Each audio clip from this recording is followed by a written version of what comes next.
Welcome to our podcast, A Novel Talk, co-hosted by Carl Lee, and I'm Wendy Kendall. My mystery book, Cat Out of the Bag, that's cat with a K, is available on Amazon, Barnes & Noble, and all over. Catherine Watson, a purse designer and amateur sleuth, goes from designer bags to body bags when she's faced with a murder mystery. Thank you to all the readers who've let me know how much they enjoy the book, and also the prequel, Pistachio Makes a Splash. Catherine and Mayor Brenda Durling investigate a chilling cold case. The sequel is coming, and here comes your co-host. Thanks, Wendy. My name is Carl Lee, and I write paranormal fantasy, which makes me super excited to have Jan as our guest. My current project is being edited and hopefully considered for publication in the not too distant future. Award-winning author Jan Sikes openly admits she never intended to be an author, but she had a story to tell. It was a true story that rivaled any fiction creation. She chose to create fictitious characters to tell her story, and they bring the intricately woven tale to life in such an entertaining way. It took 4 books to chronicle her incredible life with Texas singer-songwriter Rick Sikes. And what a fun and amazing treat!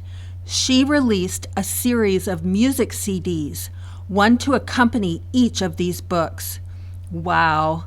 And talk about your sizzling new paranormal romance, which is just what we'll talk about in this episode. Ghostly Interference is the first book in the White Rune series, and Jan's debut fiction novel. What a great read, especially for fans of romance and of paranormal. Welcome, Jan Sikes, and thank you for joining us on A Novel Talk. Oh, well, thank you, Wendy and Carl. It is such a pleasure to be here with both of you, and I'm so excited to get to talk about this new book. And as you said, it is my debut fiction novel. I've written a lot of fiction short stories, but this was my first fiction novel. So I am super excited to be here with you. And speaking of super excited, as a paranormal writer myself, I loved all of the references to astrology and runes and ghosts that you have in this. One of the problems that some paranormal and fantasy authors have is balancing the paranormal and the normal to prevent what I like to call the bewitched solution, where a problem simply goes away with a twitch of the nose. How do you address that? Well, Carl, for me, it comes from a lot of personal experience, and I have spent many years studying astrology, learning different things about metaphysical type things like tarot cards and runes and that sort of thing. So for me, in writing this story, I wanted to balance it with real life. I wanted to make it believable. So I drew on a lot of my own experiences, and I have had some ghostly experiences in my life as well. Excellent. The importance of family is one of the several heartwarming themes in your book, Ghostly Interference. And a family has such a beautiful, inclusive definition of both blood bonds and chosen, dear friendship bonds. In the acknowledgments to your book is a tribute to your sister, Linda Brodet. Can you speak a little to the importance to the theme of family in your work? Well,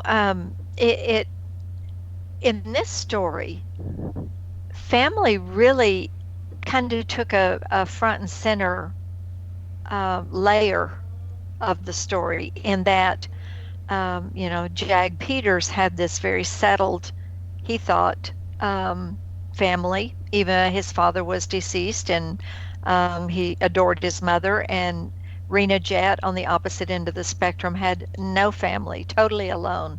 And so I think, for me, family is very important, and I think for everyone it is, well, on whatever level that you interact with your family. I was very, very fortunate to have Linda as a big sister. Let me tell you, she has been so instrumental in prodding me and pushing me. She is a New York Times and USA Today best-selling author, and she always had the dream of writing. I didn't. It was her dream. But when I was faced with writing the true stories, I really thought somebody else would do it, and I woke up one morning to the realization that even if someone else wrote them, I would have to tell them the whole thing. So, with her pushing me and encouraging me, and sometimes hurting my feelings and telling me how horrible what I'd written was, she's been such an amazing partner on this writing journey for me, and I'm just lucky that she's my sister. What a great big sister. For Yeah, sure. as a big brother, I've been known to ride herd over my sister as well. Not unlike how Sam, even in his current state, um, takes care of his own sister, making sure she is cared for before he allows himself to move on. Can you talk for a moment about the different methods of communication that he has with Jag and Rena, since he doesn't really talk in the traditional sense to them? Exactly. So Sam is the ghost for all of you listeners who haven't read the story yet. And he and Rena were their family pod. They have been abandoned by their mother at very young ages and grew up in the foster care system. So they both knew such hardships. And then Sam joined the military and was deployed and killed in a roadside bombing. So his spirit, his soul, was not able to move on into the other dimension until he knew that his sister would be okay, because they were all each other had. So here's the thing, is that with any kind of communication with spirit, whether it be angels, guides, teachers, or ghosts, it's all through thoughts. So the Mm. thoughts can be so strong that it's almost like you hear a voice, but it's all through thoughts because they don't speak. And I don't know if you guys ever watched that movie Ghost with Hmm. oh, I can't even Of course I remember, did. Patrick Patrick Swayze. How could I Swayze, forget? Demi Oh my Oh, gosh. Moore, Demi Moore. Yes. Whoopi Yes. Goldberg. So Yeah, I've seen it. my very favorite scene from that movie was when he accosted the guy on the subway and said, "Teach me how to do that." He wanted to move things so that he could make his presence known. And it is possible for ghosts to move things, for them to knock something over or to pick something up and move it into another place, just to try to make their presence known. So for Sam, when he was just so determined to find someone to work through, it was like, I need you to be my channel, and that was how it wound up being for Jag. So well done. So well done. Thank you. Well, from your book, I'm inspired to adopt as my new mantra cancel, clear, delete. Can you talk a little about this philosophy and the character Jag who created it? I can, and I tell you, this that mantra has been um, it's been with me for a good while, and I use it frequently in life. It's like, when you have a negative thought that just overwhelms you, that's a way to immediately get a grip and push it away. Cancel, clear, delete. I'm not going to have that thought. Not going to go there. So for for Jag, being raised by the woman who was his mother, and her spiritual tendencies and her teachings. This was just part of his being raised. Like, he knew about chakras, he knew about astrology, because she taught him. And this was part of what he learned in his growing up, that when you have a negative thought, just cancel, clear, delete, and move on. And I actually stole that from one of my teachers, one of my spiritual mentors, who is a psychic medium. And in one of her classes, she said that phrase, and boy, did it stick. It sure does. It's a great phrase, and Jag is a great character. I love how he talks to his angels and his guides. Can you tell us a little bit about Jag's belief system? Obviously, he believes in karma, he believes in angels, he believes in guides. Yeah, so again, it goes back to his mother. And I Hmm. tell you, out of all of the characters I created for this book, I put more of myself into her than any other character. And so, in her raising her son, she wanted him to be grounded in the world and be successful in the world, but to know about all these other things. And her belief that she passed on to him, that you do have a team of guides who are with you, you do have angels that you can talk to, and that is very important to keep your karma slate clean, so that when you transition from this life into the next, then you don't have anything holding you. You're clear. You've done your work. And so that's kind of what his life was all about, was just doing his work, keeping everything clear and open. And one of the things that I loved the most about this story was that he thought he had it all together and that he didn't need anything until he met Rena. Yeah, exactly. Well, I like to think that I have my karmic debt in the black, but I'm not nearly as focused as Jag. Well, Jan, your writing brings so much emotion to the surface in readers. I mean, definitely in this reader. One of the strongest of the emotions is hope. Even when it all seems hopeless, yet there is the idea that although it's not clear how, there is hope that all will work out happily. Can you describe how an author shows a range of emotions in their writing? Oh, that's such a good question, Wendy. And it when we're learning the craft of writing, where the phrase that's drilled into our heads is show don't tell. And one of the ways that we can bring that emotion out is through showing it, through body language, through dialogue, through actions. um and one of my very favorite quotes about showing and not telling is, don't tell someone that the stars are up in the sky. Make them see those stars sparkling. Make them see that they're twinkling in this black sky. And so, to me, that's how the emotion gets brought in. It's not, you don't tell the reader she was sad. Make them see the tears on her face. Make them feel her heart breaking.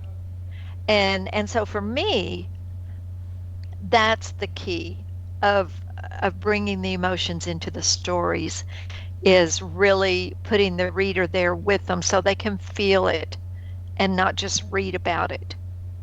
It's so inspiring to hear you talk about it. It's not easy. I mean, you are really inside those characters. I can tell when you're writing it. Yeah. You're right. It is not easy, for sure. And when I took my very first writing course, one of the first things they said was show don't tell, and I thought, what the heck does that mean? I don't know what that means. And, all these years later, I'm still learning, but I think I have a more of a handle on it. You sure and do. and it is. We want to show and not just tell the readers, let them see it. Yeah, I've heard that in classes my own self, and it took me a while to figure out what they were talking about too. And someday I hope to be at your level. Uh, um, at one point in the book, um, Rena Jet receives a gift. It is a Nordic rune, the Wonjo. Um, Without giving any spoilers away, can you talk about how that gift changed her? You know, she wanted so desperately some kind of closure from her brother, losing him so suddenly and with no closure. She didn't have a chance to say goodbye. She didn't have a Hmm. chance to say all the things that she wanted to say to him.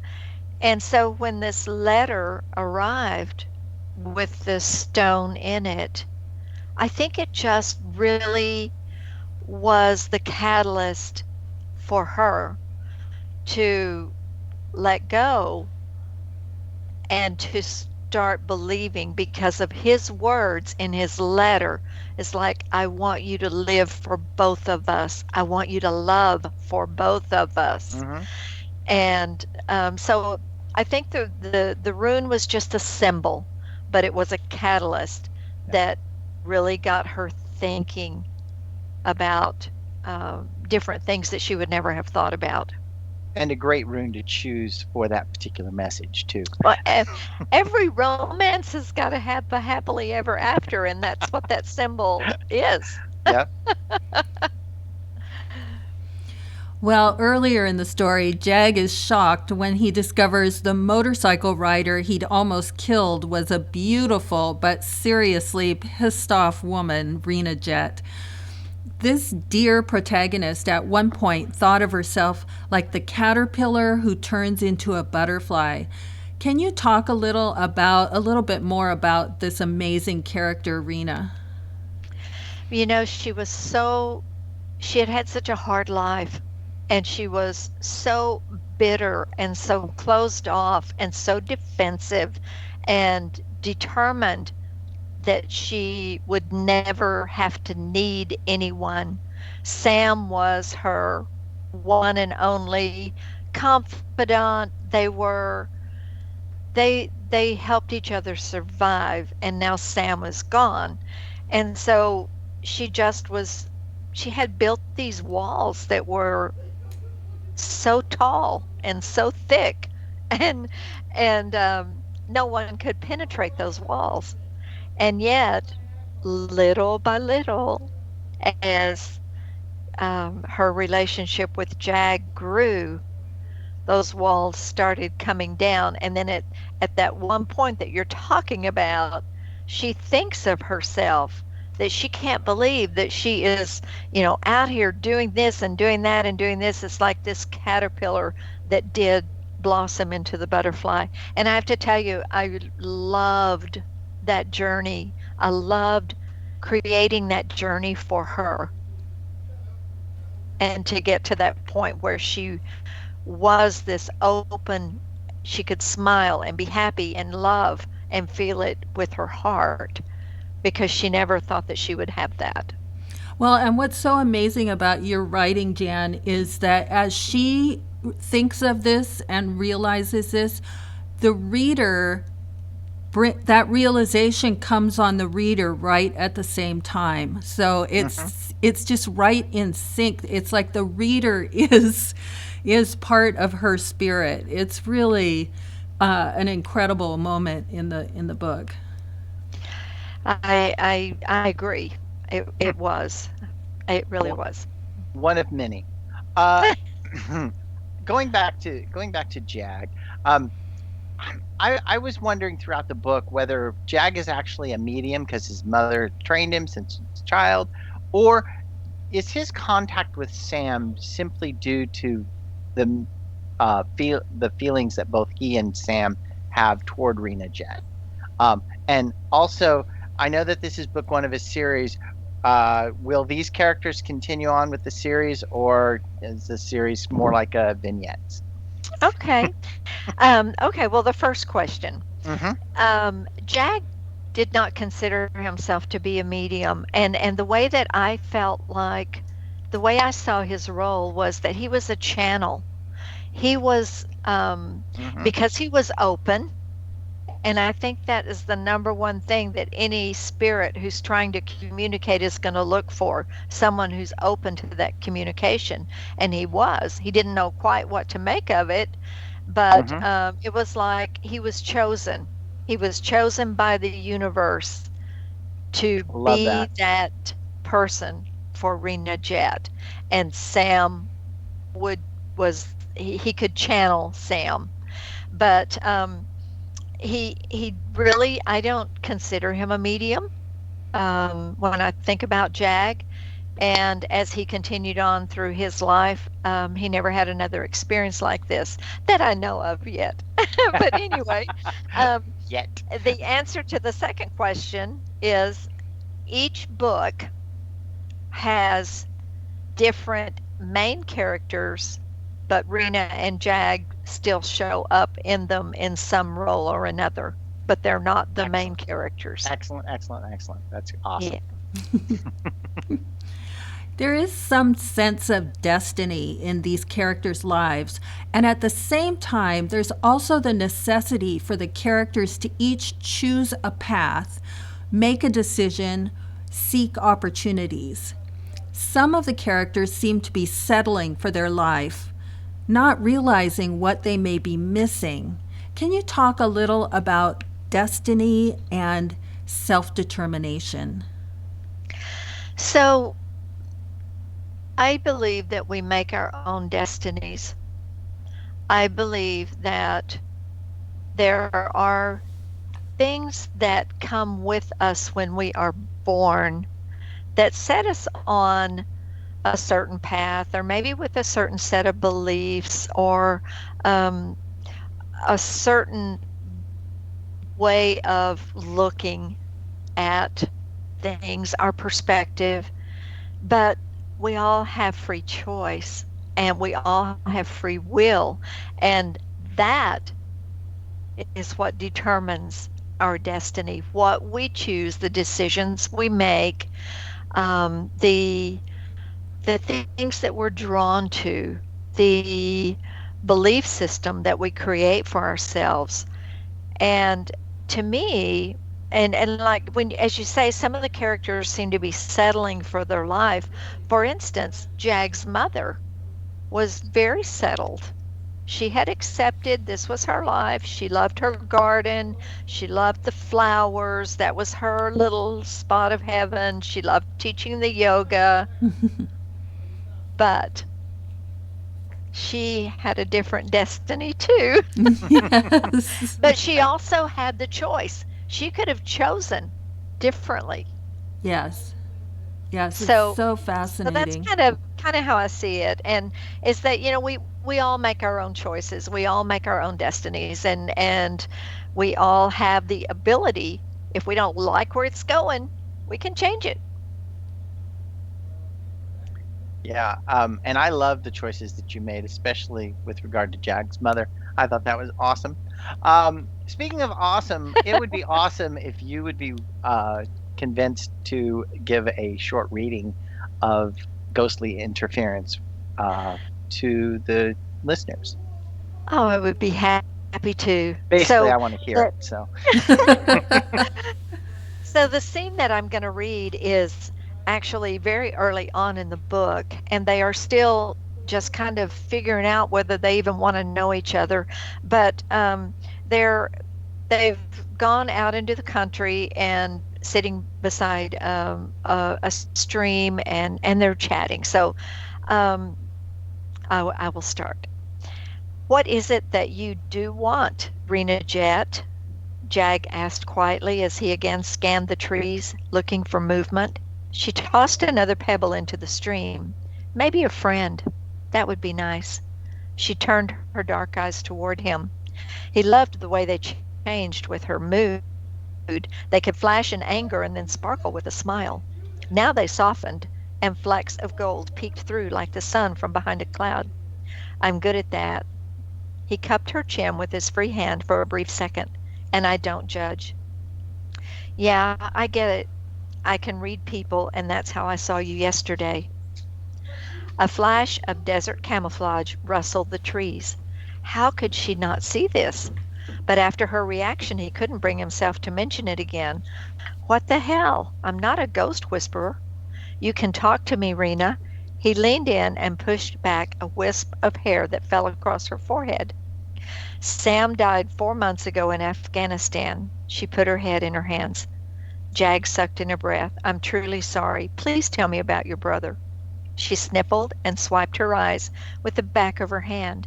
He was my hero. I could always count on Sam. The day he joined the army, it broke my heart. Then when they deployed him to Afghanistan, I panicked. Jag pulled a handkerchief out of his pocket and offered it to her. Then what happened? He never came back. Silence filled the space between them. They said he was a victim of a roadside bombing. A shadow passed over Rena, and Jag gaped at the soldier standing suddenly behind her. He started to say something, but the soldier put his fingers to his lips and shook his head. Rena, what did Sam look like? Jag never took his eyes off the apparition. He wasn't very tall for a man.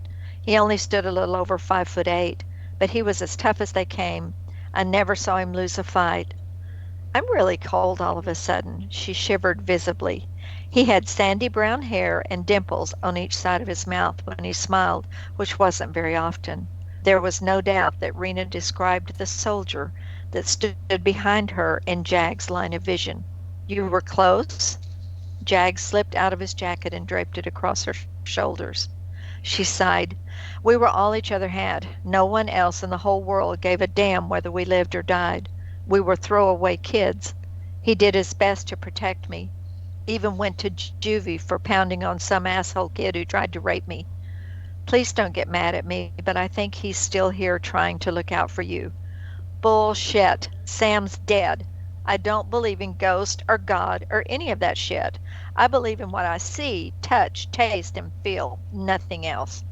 She shook herself free from Jag's touch, flung his jacket at him, and stood, crossing her arms in front of her. Jag raked a hand fiercely through his hair. He had to stop telling her what he saw. He rose and put both hands on her shoulders, turning her to face him. Look, I'm sorry, okay? He pleaded. She lifted her tear-filled eyes. Just don't say things like he's still here. He isn't. See these dog tags? She rustled the chain around her neck. This is all I have left of him. Oh, I love that scene. I remember that scene. I love that scene. Thank you for reading it. I'm sure our listeners enjoyed it as much as I did. My pleasure. I have chills. Thank you so much, Jan Sikes. Thank you for joining us for a novel talk. Listeners will want to check out your website, jansikes.com. There's so much interesting information about your wonderful books, including the beautiful story, Ghostly Interference. There's also the music, the history of Rick Sikes, even writing workshops you can sign up for, and lots more. And right now, Jan has a special surprise for you listeners. So before I go, thank you to our listeners for tuning in, and be sure to like and subscribe. Jan? So one of the things that was so incredibly special to me in my marriage to Rick Sikes was the music, and writing music with him, singing music with him, going into the recording studio and recording. And so I think it would just be awesome if we could play a bit of a song that Rick and I did together. I'm singing the backup harmony on it, called White Lace and Flowers.